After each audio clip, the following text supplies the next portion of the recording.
Hi, everybody. Dan Illman, Mike Beer, the DRF race of the day for Thursday, June the 25th. Race number 8 at Belmont Park. Let's take a look at the field for the $80,000 Easy Goer Stakes, going a one-turn mile and a 16th for 3-year-olds. You can download free formulator past performances for this race on the Race of the Day event page at DRF.com.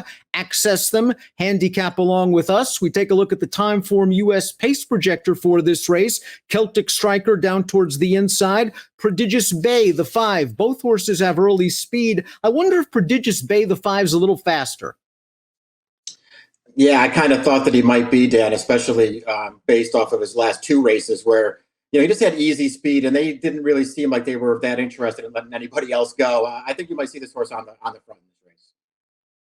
Celtic Striker shouldn't be too far behind if the 5 does make the lead. He has raced 3 times previously in stakes competition, has been a gigantic price all 3 times, and has been relatively well beaten all 3 times. That being said, he brings the best last buyer speed figure into the race by virtue of his 6th place finish behind the now injured Maxfield in the Matt Win. Yeah, I mean, listen, at the end of the day, the Matt Win was just too tough for this horse. Maybe he ran a little bit better there with a new top figure. This field probably isn't quite as tough, Dan. I do think he's found himself in probably the best spot he's been in a while here. He was 168 to 1 in the Matt Win. The 2 Informative, well, he was 162 to 1 that day, and he didn't do much running, finishing 8th. He came back to run in an entry-level allowance at Belmont, where he really didn't get out of first gear against Tappet to Win, who dominated that race before coming back and running a subpar effort in the Belmont. Yeah, true enough. I mean, listen, I guess if you want to, just sort of give this horse the benefit of the doubt, he was, really seemed like a horse who was really improving from race to race. His last 3 starts are just way too tough for him. And maybe he gets a little pace to run at here. I thought he was mildly interesting at a price. The 3, Casino Grande, a perfect 2 for 2 in Florida over the winter for Christophe Clement. He has a lot of upside potential. Let's watch his race at Gulfstream last time out. They stretched him out to a one-turn mile. He's striking the front right now after working out a 3-wide pace prompting trip. He seemed like, he ran in spots in this race. He was kind of grindy, but he really does finish it off the final 150 yards or so. Yeah, he ran pretty well here. I really liked this horse's debut. He took a little bit of a step forward here. Listen, I wasn't, blown away by the win, but I did think that he ran pretty well against a decent field of allowance horses. I mean, he just feels like a horse who has a ton of upside. Another horse that recently won at Gulfstream Park is the number 4, Sonneman, who's actually won 2 races in a row and is now under the care of Steve Asmussen. Let's watch his first start against winners going 7 furlongs. There was a big pace in front, but he is widest on the far turn and into the stretch. And Mikey's got a lot of work to do right now, and he's still going to reel these horses in. The big favorite in this race, I'll Fight Dempsey, just didn't fire. But look at Sonneman kick late.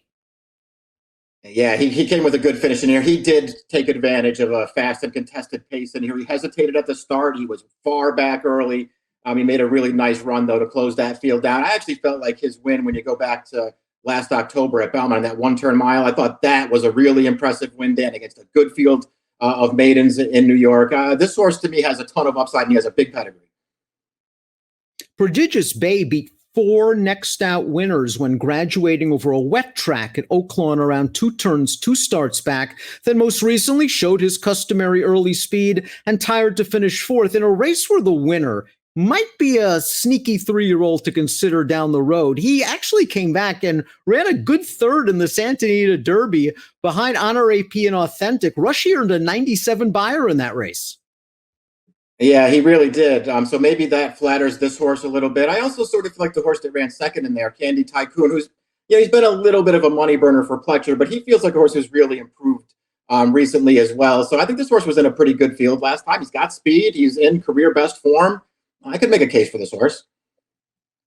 It appears the number 6, Toy, has finally put things together down at Laurel Park for Michael Trombetta. He's won his last 2 races, including this start, going a one-turn mile. And Victor Carrasco is intent on splitting horses right here in the 2-path, and it does not work out. He is in tight. Now he's behind the 8 ball. He has a lot of work to do, but let's give this Toy some credit because he's going to alter course outside the pace setter, and he just puts the field away once he gets clear.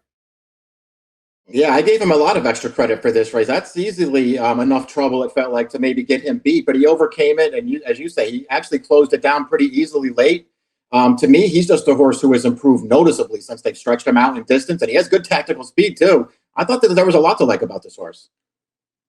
And one of the horses he beat in that race, the 7th place finisher, came back to earn an 86 Beyer speed figure when second to Delaware against older horses in an entry-level allowance. This is a wide open race. The Easy Goer might be a prep for something like the Travers or the Haskell. We'll see. We take a look at our top selections for our Thursday race of the day. I'm really not against Sonneman. I'm really not against Casino Grande. I want to take a little bit of a price. Celtic Striker. I think this is a race, at least where he has a chance. In some of the graded races he's been in against recently, he hasn't had much of a chance. I think he fits. He's going to work out a tactical trip. He's going to be a big price, but I'm not way against your top pick, Sonneman, or the 3 Casino Grande.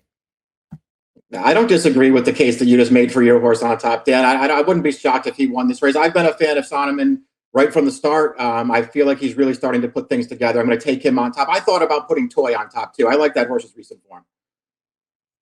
1, 6, 3, and 4 for me. 4, 6, 2, and 5 for Mike. It's the $80,000 Easy Goer Stakes, and race number 8 at Belmont. Your race of the day for Thursday has an approximate post of 5:04 Eastern. Good luck.